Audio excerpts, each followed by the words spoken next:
السلام عليكم، مرحبا بكم في قناة يوميات نهاد. جبت لكم فيديو جديد من مسلسل الطيور المجروحة. حلقة شيقة، هو أن ميليس غادي تحاول قتل السيدة سمية في المستشفى، غادي تحقنا السم وغادي تفيق السيدة سمية من الغيبوبة. نخليكم مع التفاصيل، فرجة ممتعة. كنان غادي يمشي يشوف الأم ديالو، يطلع عليها كيفنا هي الحالة ديالها.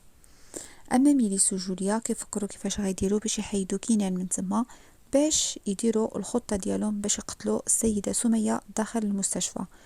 من بعد جوليا قالت لميليس يلا سيري عند الخطيب ديال كينان باش نشوفوا شنو غادي نديروا في الحل هذا الامر هذا، باش نتهنوا من سميه قبل ما تفيق.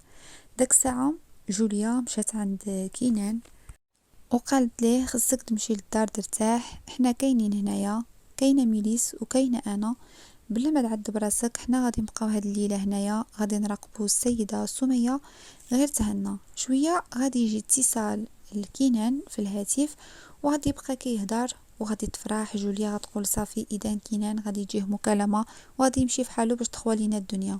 غادي يمشي كينان، من بعد غنشوفوا ان جوليا وميليس فرحوا بزاف، غادي ينفذوا الخطه ديالهم باش يقتلوا السيده سميه.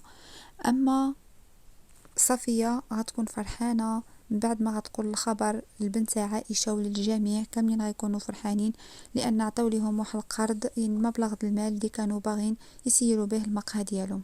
اما ميليس قالت لجوليا انتي غادي تبقى هنا دعسي ليا على الباب، وانا اللي غادي ندخل ننفذ المهمة باش نتخلصوا من السيدة سمية. داك الوقت هذاك بقات كتهضر معاها وجات واحد الممرضه قالت لهم شنو كديروا هنا، ما خصكمش تبقاو واقفين حتى الباب.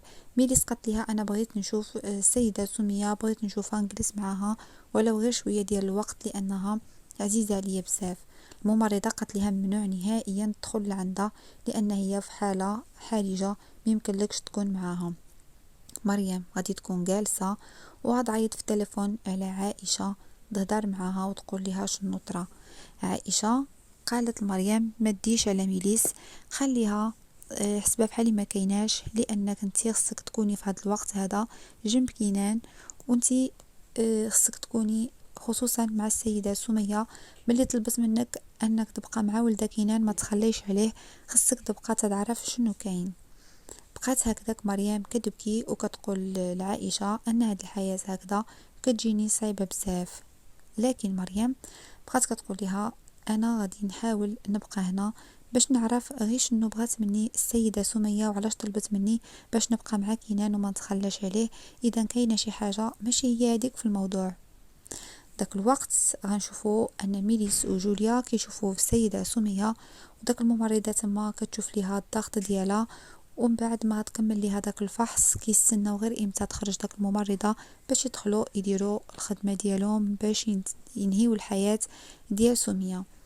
عائشه مازال كتهضر مع مريم في الهاتف وقالت لها خليك في جنب كينان، ما ديهاش في الكلام ديال ميليس لان كينان دابا راه محتاج ليك ومحتاج لاي واحد يكون في جنبه، لان الام ديالو في داك الحاله اللي هي صعيبه بزاف. داك اللحظه تقول لها صافي شكرا لك بزاف، وتا من بعد ونهضروا ملي نجي من المستشفى غادي نجي لعندك. ومن بعد مريم غادي تقطع الهاتف مع عائشه، وداك الوقيته هذيك غادي يكون تما كيشوف فيها عثمان وكيفكر كيفاش غادي يدير باش يلقى الحل لعائشه ويعرف ان داكشي اللي طرا ليها واش بصح ولا لا مع جميل.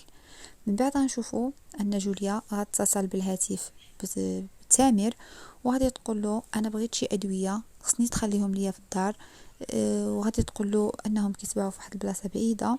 المهم ضمنت لو ان تامر ما غاديش يجي من دابا 2 ديال الساعات. ومن بعد قالت له صافي انا عاد غادي نجي للدار، تنجي انا للدار عاد نتاجي للمستشفى. وهي دارت غير خطه باش تخلي تامر يكون بعيد على المستشفى، ما يجيش في شي وقت ماشي مناسب.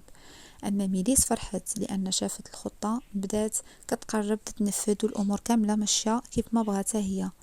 داك اللحظه غادي تقطع الهاتف جوليا، ومن بعد غنشوفو عثمان غيتصل بدنيا وغادي يقول لها بغيت نشوفك ضروري، بغيت نتلاقى معاك، كاين واحد الموضوع خصني نهضر معاك فيه بخصوص جميل. طبعا هي ملي غادي تسمع داك الكلام غادي تقول صافي هذه شي حاجه كاينه، خصني نتلاقى ضروري مع عثمان. وهذه هي كانت خطه من عثمان باش يمشي يعرف الحقيقه من عند دنيا قبل ما يديروا اي خطوه عائشه وجميل.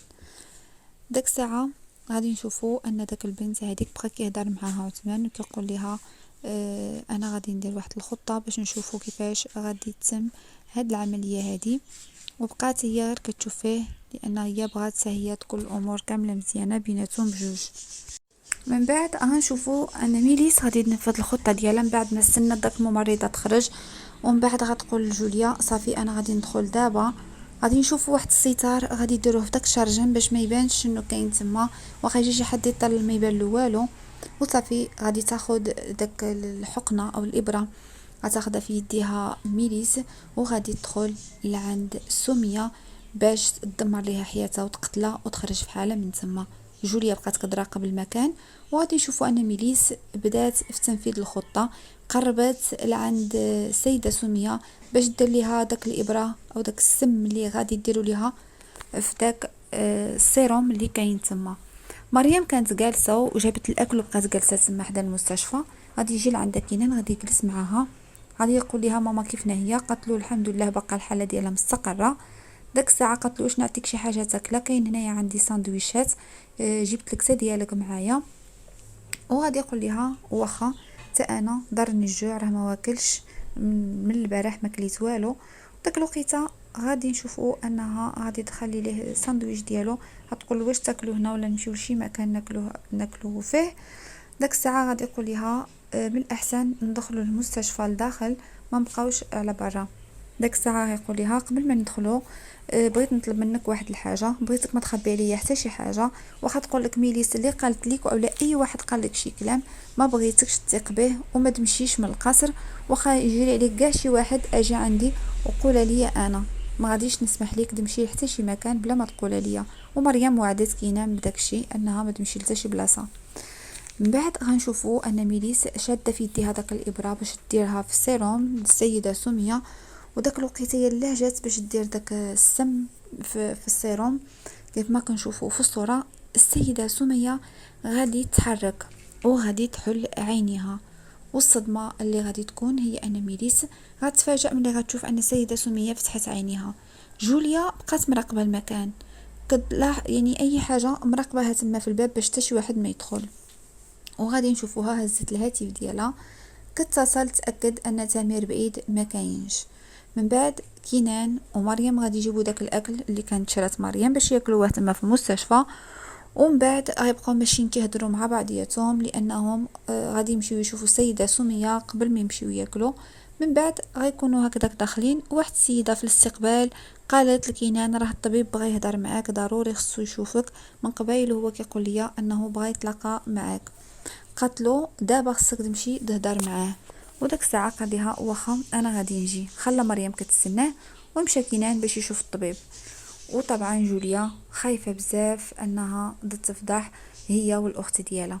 ميليس بقات مصدومه ملي شافت ان السيده سميه حل عينيها وانها تحركت، يعني كاين تحسن في الحاله ديالها. لكن السيده سميه ملي حلت عينيها قالت لها ميليس اش كديري هنا؟ وشكون جابني لهذا المكان؟ فين انا؟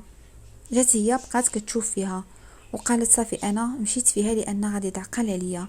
جوليا في داك اللحظه شافت مريم مشات لعندها كتجري باش ما تفضحش الامر ديالها. قالت ليها واش جبتي الاكل؟ قالت ليها كاين عندي الاكل هنا. وبقات هكذا كتشغلها بالهضره.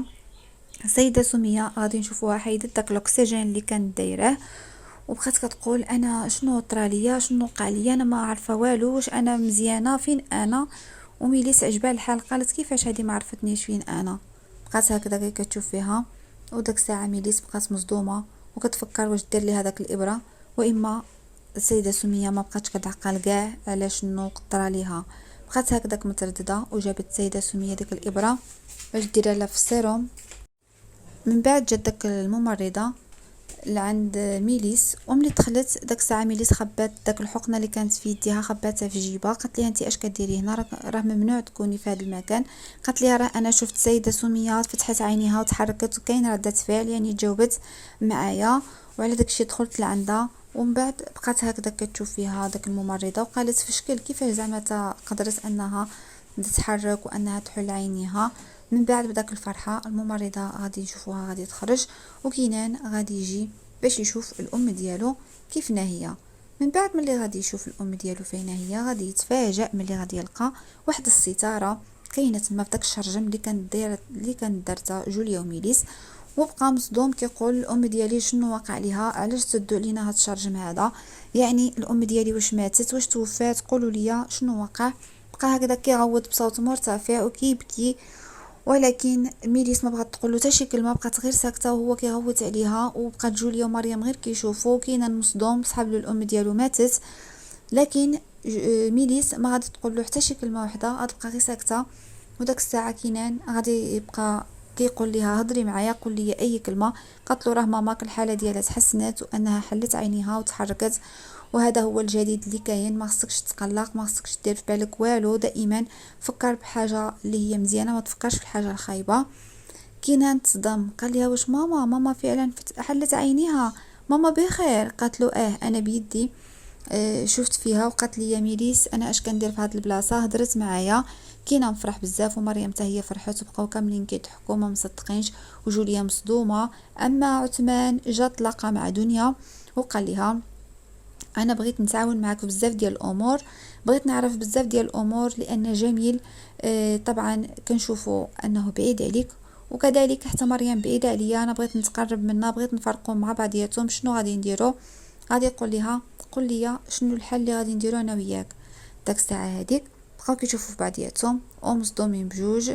وداك الوقت دنيا ما كانتش طاقت في عثمان في الاول، قالت له لا انا ما باغا ندير حتى شي حاجه، قال لي هذاك التصاور انت اللي صارتيهم لعائشه، انا عارف ان هادو الافعال ديالك. داك الساعه بقات ساكته. ملي شفتو انه غادي يعاونها باش تقرب من جميل، قالت له صافي انا نقول لك الحقيقه كامله، وغادي تعترف له بالحقيقه، وغتقول له انها هي اللي صيفطت داك الصور، وان جميل كان ناعس، كان في غيبوبه، هي عطاتو واحد المشروب وفقد الوعي ديالو وتصورت حداه، وهي اللي دارت داك الخطه كامله باش تفرق عائشه وجميل مع بعضياتهم.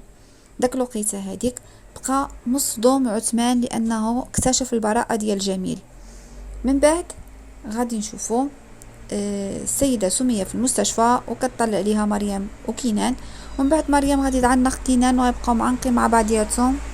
ميليس بقات مصدومه ملي شافت كينان ومريم معانقين مع بعضياتهم، بقات غير كتشوف فيهم وما عارفه ما دير، خايفه غير انها تفضح وينكشف الامر ديالها. وكتقول دابا السيده سميه راه عايشه مازال في الحياه، وهادشي هذا راه خاطر علينا انا والاخت ديالي جوليا، راه مشينا فيها، ما بقات كتهمها حتى شي حاجه من غير انها تفادى داك المشاكل وتفادى داك الشيء هذاك اللي غادي يطرى ليها.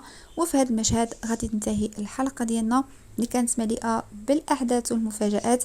نتمنى ان الفيديو ينال الاعجاب ديالكم. الى عجبكم الفيديو ما تنساوش ديروا له جيم باش تشجعوني نحط لكم المزيد من الفيديوهات الاخرى مسلسل الطيور المجروحه قبل عرضها على قناه دوزيم ان شاء الله. شكرا لكم على المتابعه والى اللقاء.